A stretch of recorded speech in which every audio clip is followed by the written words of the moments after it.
நாம் ஏதோ தற்செயலாக இந்த உலகத்திலே பிறந்தவர்கள் அல்ல, ஒரு நோக்கத்தோடு உருவாக்கப்பட்டவர்கள்.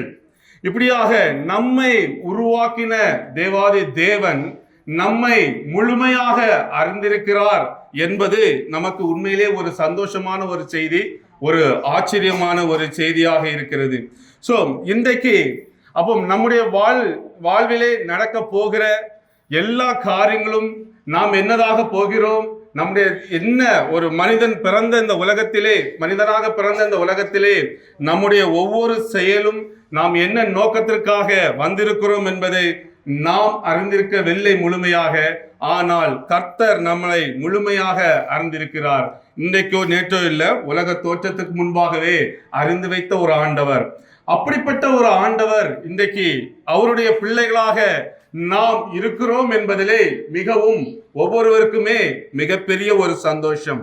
அப்போ இன்னைக்கு நம்முடைய ஒரு முக்கியமான ஒரு வேலை என்பது என்ன என்றால், அந்த திட்டத்தை நாம் அறிந்து கொள்வது, தேவனுடைய சித்தத்தை நாம் அறிந்து கொள்வது. என்னுடைய வாழ்விலே ஆண்டவர் எதை வைத்திருக்கிறார், என்ன நோக்கத்திற்காக நான் படைக்கப்பட்டிருக்கிறேன், நான் என்ன செய்ய வேண்டும், இதை அறிந்து கொள்ள வேண்டும். இதை அறிந்தவர்கள் தான் இந்த உலகத்திலே வெற்றியாக வாழ முடியும்.